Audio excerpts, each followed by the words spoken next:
Los Angeles, California, June 1995.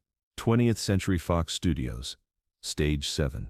The set of Eraser is in full swing. Arnold Schwarzenegger, at the peak of his action hero dominance, reviews the day's explosive sequences with director Chuck Russell. The atmosphere buzzes with Hollywood power. This is Schwarzenegger's world, the Austrian oak. The Terminator. The highest-paid action star on the planet. When Arnold speaks, everyone listens. When he moves, armies of assistants follow. But today, an unexpected visitor disrupts the carefully orchestrated chaos of a $100 million production. Jean-Claude Van Damme walks onto the soundstage unannounced. He's not in this film, he's not supposed to be here. But he's friends with Arnold. They've known each other since the early days. Two European immigrants who conquered American action cinema through sheer determination and different kinds of physical dominance. Van Damme is 34 years old, still riding high from Time Cop and Street Fighter. But Hollywood is changing. The muscle-bound action heroes of the 80s are giving way to more realistic protagonists. And whispers are growing louder which martial artists are real and which are just actors with good choreographers. Arnold, Van Damme approaches, his Belgian accent carrying unusual tension. "I need to speak with you. It's urgent." Schwarzenegger turns, immediately reading Van Damme's body language. Something's wrong. The Austrian's political instincts, already developing for his future gubernatorial run, sense trouble. "Jean-Claude, what's the problem?" "It's the studios. They're questioning my credentials again, saying my martial arts background isn't authentic enough for serious action roles, that I'm too theatrical." Arnold nods, understanding immediately. He's faced similar doubts about his acting ability, his accent, his believability as an American action hero. Hollywood devours its own when weakness is detected. Standing 10 feet away watching this conversation with growing interest is Kurt Hendricks. Schwarzenegger's head of security for the past 6 years, 6'4", 260 pounds of former Green Beret muscle. Kurt has protected Arnold through political campaigns, international film shoots, and genuine security threats. Kurt is old-school military, special forces training, 2 tours in Panama and the Gulf War. He believes in hierarchy, discipline, and results, and he's been listening to Van Damme's complaints with barely concealed skepticism. "Arnold," Kurt interrupts, his voice carrying the authority of someone accustomed to being obeyed. "Perhaps this conversation should be private, away from the crew." But Van Damme misreads Kurt's suggestion. He thinks he's being dismissed, treated like another Hollywood pretender seeking legitimacy from the real star. "I don't need privacy," Van Damme says, his voice hardening. "My credentials are legitimate. My training is real. I've proven myself in competition, in films, in real situations." Kurt steps closer, his military bearing becoming more pronounced. "This isn't about protecting Arnold anymore. This is about something deeper, something personal." "Jean-Claude," Kurt says, his tone carefully measured. "With all due respect, there's a difference between movie violence and real violence, between choreographed fighting and actual combat."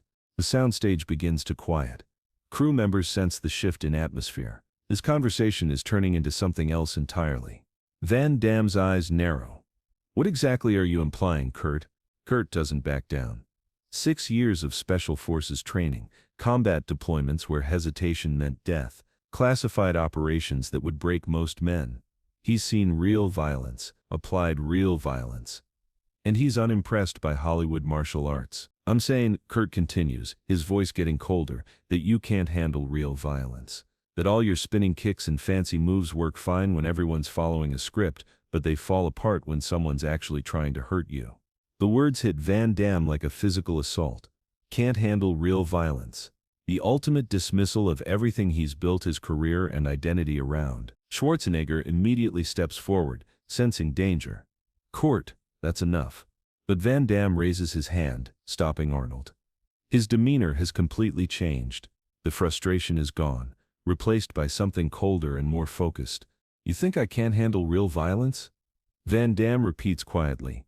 Kurt meets his gaze directly. "No backing down. I think there's a world of difference between Hollywood fighting and combat, and I think you've lived in one world so long you've forgotten the other exists. Subscribe, turn on notifications. Like the video and comment, more true Van Damme stories are coming." The challenge hangs in the air. Kurt Hendricks, Green Beret veteran, has just told Jean-Claude Van Damme that he's a fake, that his martial arts skills are elaborate theater, not combat-tested reality. Van Damme stands perfectly still, breathing controlled. Hands relaxed, but his eyes have changed. Arnold recognizes the look from his own boxing days. The moment when talking stops and proving begins. "Kurt," Van Damme says, his voice carrying absolute certainty, "would you like to demonstrate the difference?" Curtis doesn't hesitate. "Right here, right now?" "Right here, right now." Arnold looks around the soundstage, cameras everywhere, crew members watching. This is about to become very public very quickly and very expensive if anyone gets hurt. "Guys," Arnold says, his voice carrying the authority that made him a governor, "maybe we should—" "No," Van Damme interrupts. "Kurt has made his position clear. I can't handle real violence. I think he should have the opportunity to prove his theory." Kurt removes his tactical jacket, hands it to another security team member. Underneath, he's wearing a black t-shirt that shows his special forces tattoos and the scars from shrapnel wounds. His arms are massive, functional muscle built in gyms and perfected in combat zones. "Jean-Claude," Kurt says, rolling his massive shoulders, "I don't want to hurt you, but if you insist on this demonstration, I'll show you what real violence looks like." Van Damme removes his designer jacket, expensive Italian cut, sets it carefully on an equipment case. His movements are fluid, economical, precise, no wasted motion. 2 minutes and 47 seconds, Van Damme says. "That's how long it took you to explain why my skills won't work. Let's see if your theory holds up for the same amount of time." Kurt nods grimly. 2:47 is more than enough. The crew forms a loose circle. Nobody knows exactly what they're about to witness, but they understand its significance. Two professionals from different worlds about to settle a fundamental question about authenticity and capability. Arnold checks his watch, his face grim. 2 minutes 47 seconds, starting now. Kurt moves immediately. No formal stance, no ceremony. Pure special operations aggression. Close distance fast. Use size and weight, overwhelm with violence of action before the opponent can react. He charges forward, massive hands reaching for Van Damme's throat. If he can get his hands on him, if he can use his 90-pound weight advantage, this will be over in seconds. But Van Damme isn't there. Kurt's hands close on empty air. Van Damme is moved laterally, minimal movement, just enough. Kurt's momentum carries him forward, slightly off balance.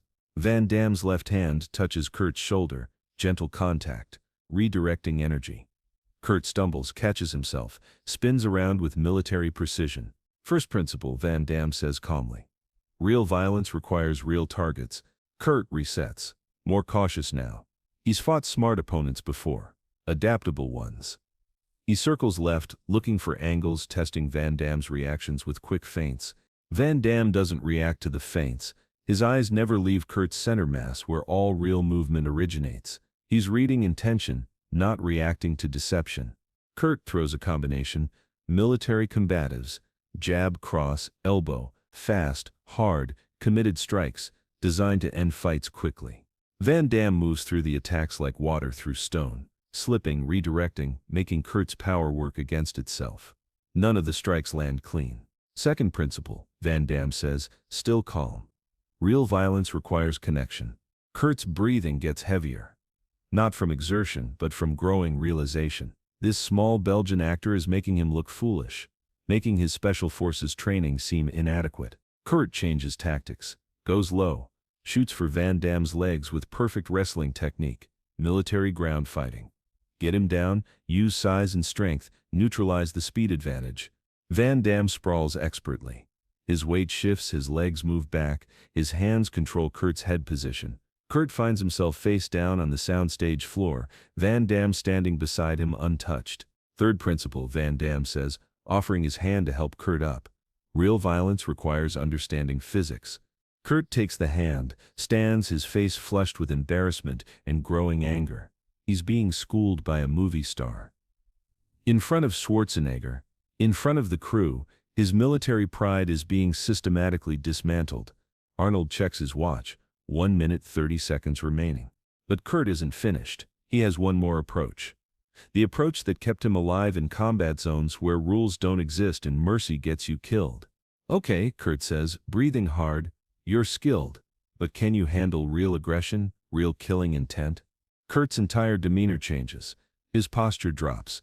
His eyes go flat. This is how Green Beret Kurt Hendricks fought when enemies were trying to kill him and his teammates. No restraint, no rules, just survival. He comes forward again, but this time it's different. This is combat violence, raw, brutal, effective, the kind that wins wars and ends lives. Van Damme reads the change instantly. His own stance shifts subtly, weight more centered, hands positioned differently. He's recognizing escalation and preparing to match it. Kurt throws everything at once. Punches, elbows, knees, attempts to grab and crush.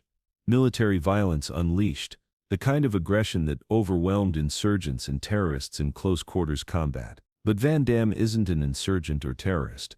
He's a martial artist who understands combat at a level Kurt has never encountered. Van Damme's response is surgical and immediate. His left hand controls Kurt's attacking arm. His right hand strikes Kurt's solar plexus with precise force, not movie choreography, not pulled punches. Real technique applied with real intention against real resistance. Kurt's breath exits his body completely. His diaphragm spasms, his knees buckle. 260 pounds of Special Forces muscle drops to one knee, gasping for air. Van Damme steps forward, not to continue attacking, but to control the situation. His right hand moves to Kurt's throat. Light contact. Just enough pressure to prove position. Final principle, Van Damme says quietly. Real violence ends quickly when applied correctly. Arnold checks his watch. 2 minutes 46 seconds. 1 second to spare. The soundstage is dead silent. 15 witnesses to something none of them will ever forget. Jean-Claude Van Damme, the movie star they thought was all flash, just systematically dismantled a Green Beret veteran's attack using pure martial arts skill. Kurt remains on one knee, still catching his breath, looking up at Van Damme with new understanding. This wasn't movie fighting. This wasn't choreographed combat. This was authentic martial arts mastery applied against authentic resistance by someone who truly understood violence. Van Damme steps back, removes his hand from Kurt's throat, offers to help him stand. Kurt takes the offered hand, gets to his feet slowly, his face showing a mixture of respect and shock. I was wrong, Kurt says simply, his military directness cutting through any potential embarrassment. Your skills are real, very real. Van Damme nods respectfully. Thank you for testing them honestly. That took courage. Arnold walks over to both men, his expression showing admiration and relief. Kurt, you all right? Kurt straightens his shirt, gets his breathing fully under control. I'm fine, Arnold, and I'm educated. Jean-Claude just showed me the difference between knowing about fighting and actually understanding combat. Van Damme retrieves his jacket, puts it back on, smooths his hair. The transformation is instant. Back to Hollywood mode like nothing happened. Arnold, Van Damme says, thank you for allowing this to happen. Sometimes a man needs to prove himself, not for others. For himself. Arnold claps him on the shoulder. You proved it, Jean-Claude, to all of us. As Van Damme prepares to leave, Kurt approaches him one final time. Jean-Claude, Kurt says, I have a question. During that demonstration you could have seriously injured me, multiple times. But you showed restraint. Why? Van Damme considers the question carefully. Because proving capability and proving dominance are different things. I needed to show you my skills were authentic. I didn't need to show you I could damage you. Kurt nods slowly. Understanding dawning. That's the difference between a warrior and a soldier. A warrior chooses when to fight. Van Damme smiles slightly. Now you understand the difference between movie violence and martial arts violence. One is performance. The other is philosophy. The crew disperses slowly. Equipment gets moved. The day officially continues, but 15 people will carry this story forever. The day they watched a Hollywood martial artist prove his authenticity against genuine doubt from a genuine Special Forces veteran. Arnold never spoke publicly about what happened on his set that day. Professional discretion, industry loyalty. When asked about Van Damme's skills in later interviews, he would simply say, Jean-Claude is legitimate, anyone who questions that is making a mistake. Kurt Hendricks continued as Arnold's head of security through his transition into politics. When asked about martial arts or action movie authenticity, his response was consistent. Don't judge anyone's capabilities based on their profession. Some of the most skilled fighters I've met were actors. The 15 crew members who witnessed the demonstration maintained silence for years, not from legal agreements but from respect. What they saw was personal, professional, and definitive. But stories spread through Hollywood's tight-knit stunt and security communities. Whispers about Van Damme's real capabilities. About the day he schooled a Green Beret in 247. About the difference between authentic martial arts and movie martial arts when practiced by someone who never forgot the authentic part. Van Damme's career continued, but something fundamental had shifted. The quiet confidence that comes from being tested by doubt and proving yourself decisively. Not in a tournament, not in a choreographed sequence, but in a real situation against a real opponent who genuinely believed you were fake. Kurt Hendricks learned something equally important that day, that assumptions about people based on their public profession can be dangerous. That martial arts mastery isn't determined by where you learned it or how you use it professionally, but by your level of understanding and ability to apply principles under genuine pressure. 2 minutes and 47 seconds. That's all it took to settle a question that had been whispered in Hollywood for years. Are martial arts movie stars real fighters or just actors who learned choreography well? Jean-Claude Van Damme answered that question definitively. Not with words or credentials but with demonstration. Against doubt. Against skepticism.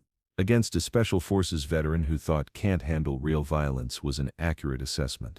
The answer was clear. There's no such thing as movie martial arts when practiced by real martial artists. There are only martial arts applied by people who understand them deeply enough to make them work under any circumstances, against any opponent, in any situation. Schwarzenegger's guard said Van Damme can't handle real violence. 247 later, he understood the difference between assumption and reality, between what he thought he knew about Hollywood fighting and what Hollywood fighting actually is when practiced by someone who never forgot. It was fighting first, Hollywood second. Subscribe, turn on notifications, like the video, and comment below which Van Damme moment surprised you most.